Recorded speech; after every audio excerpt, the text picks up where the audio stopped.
Welcome to Manager Tools and Career Tools. This is yet the beginning of another surge of casts that we're either releasing or re-releasing to help you during this unprecedented time of having to manage and being a professional during COVID-19. This first cast is called Downturn, Rite of Passage. I'll just tell you, years ago, I never dreamed I would write this cast or that it would become so popular among so many people. I took it for granted that everyone knew it, and that was my fault. And when I mentioned it to some people at a conference, this is probably 10 years ago, they were astounded that they had never, ever heard of it. And it's just a good reminder that sometimes the things we take for granted ought not to be taken for granted. At a high level, Downturn, Rite of Passage teaches you the important career idea that if I look at your resume and I see that you have never gone through an entire downturn and back up to the other side to the upturn with a single employer, there is a concern that if I hire you, you will leave during the next downturn when perhaps I need my best people all hands on deck. There are certainly reasons in this, again, unprecedented time for you to consider changing employees. And I won't fault you for doing that. Employers may simply go out of business. Employers may fundamentally have to change going forward. But we felt like it was an important time to say you needed to understand what the impact on your career might be if you made a change. That said, 5 years from now, I'm not sure anybody would fault anybody for leaving at a time again, of unprecedented, that's the third time I've used that word, unprecedented business, economic, and even, yes, societal changes. So this is Downturn, Rite of Passage. We're re-releasing it for your benefit. I hope you enjoy it. Here we go.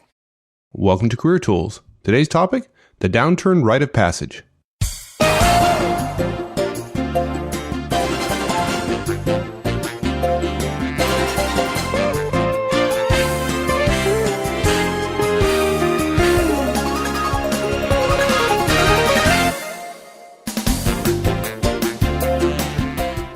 Hi everyone, this is Mike, and welcome back to Career Tools. Too many professionals fail to realize that leaving their company or industry during a downturn does have a long-term consequence, and executives are expected to have experience navigating all the way through a slowdown.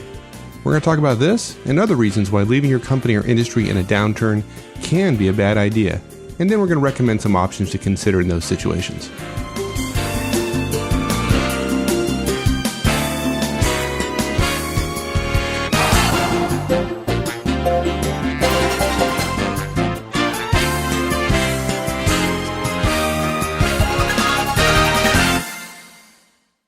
We talk to folks all the time, and there's these myths out there about how to handle downturns or recessions, bear markets, whatever you want to call them, right? Yeah. And these things they're all part of the ups and downs of every successful career.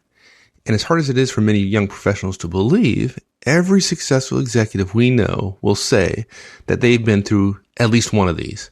Sometimes many of them, right? Oh, yeah.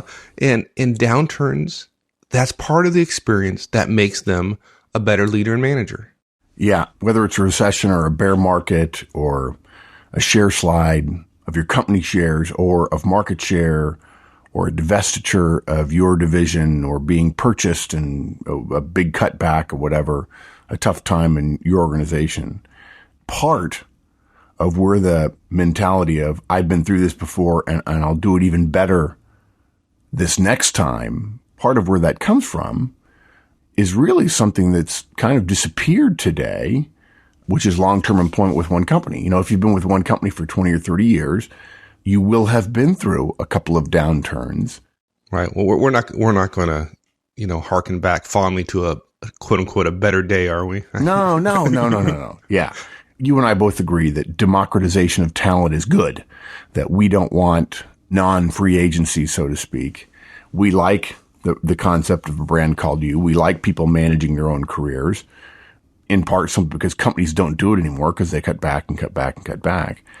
But one of the positive artifacts of people staying at one company or maybe just two companies in their entire career was that they went through downturns simply because people didn't leave when they went through a downturn. It's simply what you did. It was neither right or wrong. It was just the way people did it. Now that's different. People feel much more comfortable being at 6, 7, 8, 10 companies in their career. And there's nothing wrong with that. It's neither good nor bad. It's just different than the way it was before. But there is the downside.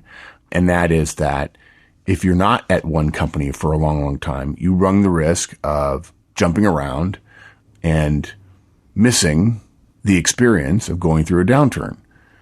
Today, younger professionals are much more likely to believe that if things go south, I'll just go somewhere else. People over 50, and maybe really probably it's people over 60, would really never have dreamed of it. Right. Yeah. And if you're a Gen Y person, you're probably saying, well, their time is past anyways. Good riddance. And, and maybe you're right, but isn't it funny how like the majority of major CEOs are, well, older than you? Yeah. Yeah. There's a lot to be said about meritocracy and experience. And there are plenty of young people now and 20 years ago and 40 years ago and 60 years ago and 100 years ago who says, I don't see how those people at the top are that much better than me. I don't think experience counts for that much. I could do their job just as good as them. So apparently not. Yeah. Okay. So this is an important career management topic, which of course is why we're covering it in Career Tools. So give us an outline what we're going to talk about when we talk about this downturn rite of passage. Right. 5 major points in this show.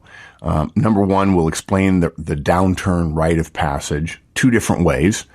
From a future perspective and from a present perspective.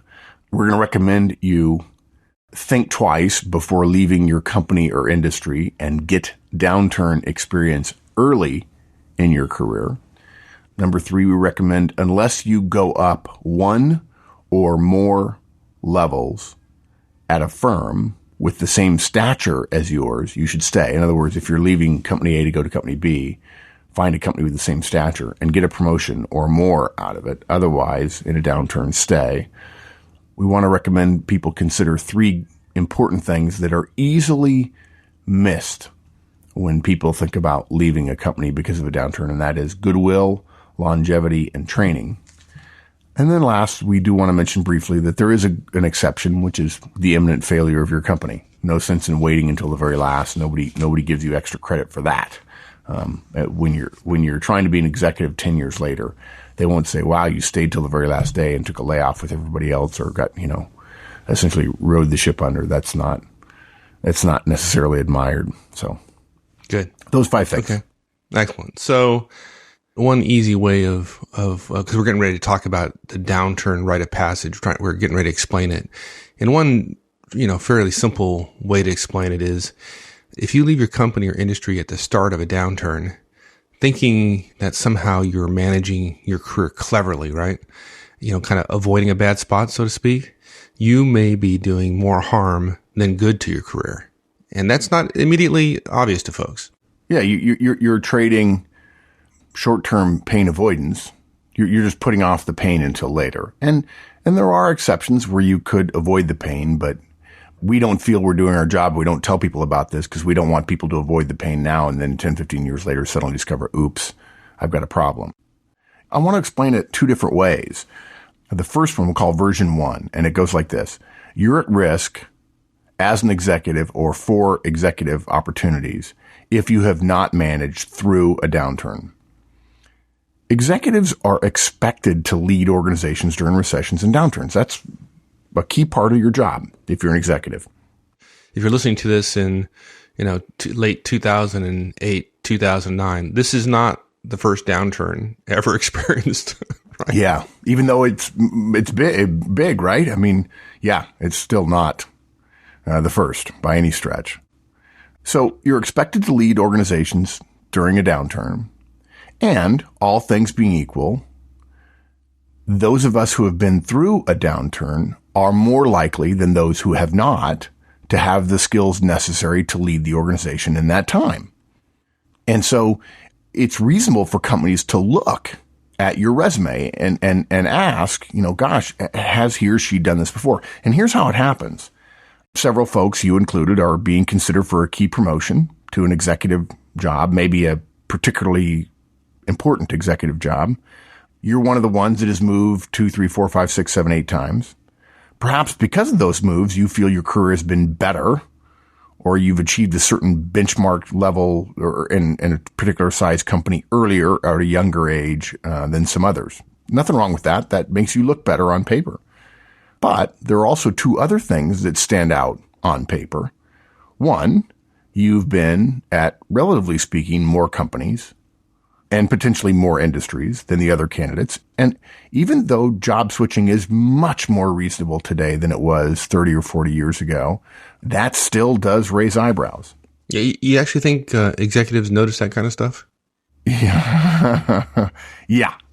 The sharp ones do. I certainly do. Okay. I just asking. Yeah. And never having gone through a market, never being at a company which goes through a down market, we notice. Now look, maybe if we're in a 3-week succession planning review, we reach out to you. We ask questions. We've got some time. We sit down with you. We have lunch, and maybe we quiz you a bit on what you've done and where you've done it, and discover that your resume doesn't show it, but you've had a lot of cost-cutting experience. You have had a lot of soft market experience that just doesn't show based on the timeline. Maybe we don't know your industries that you were in that well. Maybe that happens, right? But far more likely, that does not happen because we're looking at 100 people or 50 people, and I only know 2 or 3 of them. And my job in the succession planning review is to protect or to support and promote the 2 or 3 that I do know. And so we just decide, hey, she's going to be an executive. We're going to turn to her to lead her division in a downturn. And she doesn't have the experience that some of these other folks have. Maybe we should just go with somebody else. Okay, I get that, but let me ask you a question. I mean, suppose we have some listeners who we're not able to convince, and they do hop around, right? I mean, technically, there's nothing wrong with that, right? No, there's not. We respect the fact that, there's nothing wrong with it inherently. Okay, so, let's just imagine this person is good, right? I mean, somebody cares enough about their career to listen to this podcast and try to get an edge. Right. Maybe it's even likely that they're quite good. Maybe they're even stellar, and they do a great job. Right. And then they get promoted. They get that executive promotion. So what then? I mean, other than, having the right to send us an email and crow a little bit about how Mark and Mike were wrong. Right, and exactly. Having made it to the top, even though they violated one of our silly rules. Right. So what's wrong with that? I don't think there's anything inherently wrong with it. Again, this cast is really not about wrongness. It's about making people aware of a potential weak spot in their career that you can't see and nobody seems to be educating others on when you're 22, 25, 28, 30, even 32, 35. Here's the problem with it. Here's the associated problem we're trying to make people aware of. After you've done this great career and you're in a good situation, and now you have to make it through a downturn and you're at the company where it's happening, you're doing so and you've never done it before. And if you don't do it well because you don't have experience, because it's your first one, something far worse happens to you than not getting a promotion. You have a failure as an executive in a down market, which is worse than having a failure in an up market. A rising tide lifts all boats. And you not only have a failure in a down market, which is more painful, you have a failure as an executive, which tends to be more public than failing as a manager. Or even failing as a senior manager or director is more public than failing as a lower level manager. And if you've gotten the job and then you failed because they missed that you didn't have the right experience and that lack of experience led you to not do as well, then and only then it comes to light that you didn't have the previous experience. And suddenly it's hard for you to get it in order for you to overcome that. Although now you do have some experience. Obviously, you failed in a down market, which is experience of a sort. Right. Yes. Yeah. You failed in. So the hidden one of the hidden dangers is the potential for failure increases when you're an executive if you haven't had experience in a down market. And experience can be simply being a manager and watching the executives above you do well and do poorly in a down market and knowing the kinds of things your company goes through, what people are talking about, what the experience is like, what the emotional state of the company is, so that you'll be ready for that. You won't be blindsided by it. You won't be surprised by it when it comes time. And look, we want everybody listening to this to be successful. We want you to know these things so you don't make the mistakes that we did and others, our peers and people, folks we know made. Human beings are lucky. We have the ability. We sometimes, we don't exercise it, but we have the ability to learn from other people's experiences. It's a fabulous gift. That's why people read biographies all the time. Well, we've looked at a lot of biographies of executives, and what we discovered is the ones who do best in a downturn when they're executives are the ones who have been through it before. We want people to know this so you don't get caught waking up sweating in the middle of the night when you go through your first downturn as a senior vice president going, oh my gosh, what do I do and how do I do it? Right. So our first attempt at explaining the downturn rite of passage was that you're at risk as an executive if you haven't managed through a downturn before. And we have another one. We have a kind of version 2 of the explanation, which is, and this surprises folks sometimes, which is bailing out may help you now, but it may hurt you later. Yeah. And all this is just a more immediate way of saying it, right? We know there's a benefit now. We're not telling you don't take that promotion going somewhere else or don't move. We're just saying be aware of what the situation may be later. Sometimes when we've shared this concept with Gen Y professionals, they scoff a little bit at us. And again, we're not going to argue that you could probably get away with skipping one downturn by jumping to another company that's not in the industry that's affected at the time. Here's a way to think about it that'll give a little bit more immediacy to your career, perhaps, for those folks who are dealing with it right now. For all the help you might get from changing jobs or industries in a downturn, remember that price of learning about a downturn will get paid. You will go through a downturn at some point. If you skip it now, when you're resilient and your responsibilities are smaller and failure probably won't be blamed on you, you're going to go through it later with more risk, less experience, and with no ability to get what you need in time to have it help you succeed. If you don't get experience now or soon, that lack will haunt you at some point. Right. Which leads us to our next kind of major bullet, which is we recommend that folks really think twice before leaving your company. Get the downturn experience early, right? Yeah, I guess this is really the core of our actionable recommendation here. This is one of those casts where we want everybody to understand this theory. And if you understand the theory, it's much easier to take smart actions, but we also want to recommend specific actions. And this one is think twice and, don't put off forever getting the downturn experience. Waiting until later in your career simply raises the stakes. Do it now when your scope of responsibilities is smaller and failure is recoverable. Again, let's go back to the Gen Y point a little bit. For the Gen Ys in our audience, there's a great book. It's a great book, which we disagree a lot with, called The Trophy Kids Grow Up by Ron Alsop, a Wall Street Journal guy. And in it, one of the Gen Y folks in the book says, job switching is definitely a characteristic of my generation.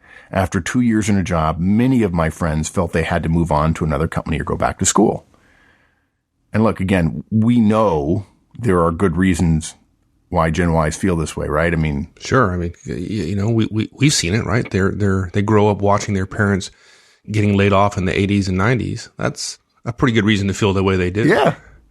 Yeah. And that's good. So you come into the workforce as a Gen Y and you say, man, maybe I need a job switch when I feel like things are getting soft. That's a smart conclusion to draw.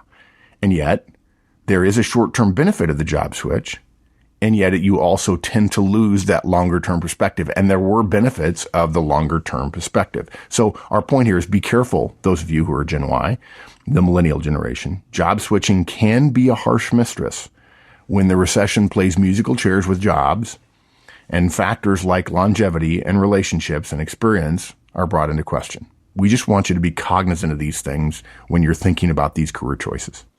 Okay. Now our next point, which is our third major bullet of this cast, frankly, I think it applies a lot more than just in a downturn, but it's particularly important during downturn, which is unless you go up, one or more levels at the new firm with the same stature, we'll talk about what that means in a minute, I think, But unless you're going up 100 plus levels, same stature, stay where you are. Yeah. This is a good rule of thumb to apply if you are thinking about leaving. Again, we're not making it categorically, please don't do this, it's wrong. We're saying be aware. We're not saying it's black or white. It is likely that you will go through the downturn rite of passage at some point in your career, and sooner is generally better. But if you are going to move, here's a way to evaluate the relative now value of the move versus the later cost of the move when you avoid the downturn. If you can get a promotion, at a minimum, a promotion. So if it's a lateral move, we would recommend not doing it. If you can get a promotion, and really even 2-level moves up, while at the same time moving to a company that has roughly equal stature to the one you're at now, you can probably justify the move. Now, promotional moves are really more rare than lateral moves. There's an old saying in sales that it's very hard to go from being a salesperson at company A to a sales manager at company B. Company B says, well, you may be a good salesperson over there, but in order to be a sales manager over here, you have to prove to us that you can sell our stuff. So let's bring you over as a senior salesperson. And the reason is we're going to promote you to manager. Well, that's called a dangle. And I think we need to do a podcast on the dangle, even though I've talked about it before. Yeah. And many people move over expecting to get promoted, and then they don't. And the reason why is because their sales numbers don't hold up when they move from company A to company B. Getting a promotion with a move to another company is not nearly as normal as moving laterally, so they can see whether or not you can do well in a new company. Sometimes folks even think they are getting a promotion when in fact they're not, right? They're not. They move over, let's say they're a manager at company A, and they get a promotion, supposedly, go to a new company, and now they're a senior manager. Yeah. But in fact, they're not. Yeah, the budget's smaller, the people are less, the scope of the company is less, and all those things show out on a resume. And too many folks think becoming an executive at a much smaller or less well-known company qualifies as a promotion or even a multi-level jump. But us recruiters, us seasoned executives, we don't. We know one company that always says that 50% of their customers are executives, because their customers tell them, in other words, it's a self-reporting mechanism. The customers tell them, I'm an executive. And that's because they serve lots of small companies. I'm sorry, unless you're charging a great deal for a product, it's a luxury good or something, it's unlikely that 50% of your customers are executives. And too many small companies have several vice presidents with no directs and budgets of less than $1 million. And in most cases, that title means absolutely nothing, and we don't think of that as an executive role. So don't get title or role hungry and think, wow, I'm going to become a vice president. Finally, I can become a vice president. Wow, that's going to be great. And then realize your scope and your stature is reduced. And then you think, well, but I avoided the downturn and now I'm a VP. Well, 5 years later, when a recruiter looks at it, they say, well, he hasn't been through a downturn, and boy, he just took a step down or a lateral move, but apparently he bought into the whole title thing. So in other words, he's not that wise. He's interesting, but not wise. Right. So be careful. Good. Now we have a number of other factors to consider when making these kind of downturn avoiding moves. One of those is lost goodwill, which is one of those kind of hidden values that works in one place, but I'll tell you, when you go somewhere new, all that goodwill, all that value is gone. Yeah. And goodwill, for those that haven't heard it, we've talked about it before, is the ability one has to get things done where one is presently working, which is based on existing relationships, previous work experience, your reputation, and your time in a role and a time in an organization, which would not exist somewhere else. Companies actually there's actually a monetary value put on their goodwill. When companies are sold, the difference between the value of their actual assets, what you're buying, and the purchase price is often ascribed to goodwill, which is literally an accounting phrase designed to capture the reputation of the firm. And the fact is, employees have goodwill too. It's easier for you to do whatever it is you do now, where you are now, than it will be in the beginning of where you're going to in a job change. Maybe your role power will increase. That's good. We like that. But that's rarely enough initially to overcome the loss of your knowledge of who knows who in the firm, who can really get things done, who not to upset, how to get a budget okayed, where the copy room is. Those things take time, and you have to think about them early in your new position, which you didn't have to think about before. Right. And they're much more valuable than you probably think. Yeah. In fact, I would argue, Mike, that at some point in the future of manager tools and career tools, we need some sort of, we need an accounting mechanism. We need what amounts to a proxy for goodwill, because accountants have done it for companies, right? They've valued it. We've talked before about certification of managers, essentially independent certification. There's got to be a way to value goodwill for managers, reputation, and so on. Yeah. Well, until we do that, though, suffice it to say, folks, be careful with this one. Right. Good. Yeah, there are two others too, lost longevity and lost training. Look, longevity, if you're moving between two big companies in a role that's not a fiduciary one, in other words, not at a very, very senior level, longevity does matter. It not only affects your goodwill, it stands you in good stead when your bosses decide who gets cut when the downturn affects your new company. Less longevity means more risk, not because we make decisions based on how long somebody's been with the company. There are some Gen Ys who say, I want it to be a pure meritocracy. That's okay. We respect that. Many big companies would say, we want to be more like a meritocracy too. We want it to be less experience based. But it's not just your time in the company that matters. It's what your lack of time in the company means. What it means if you just made a move and then your company goes through a downturn because you have more risk, because there are less executives willing to stick up for you in that steel cage deathmatch meeting. You have less reputation, less of the goodwill associated with longevity. You don't have somebody saying, we've got to keep her. We've got to keep him.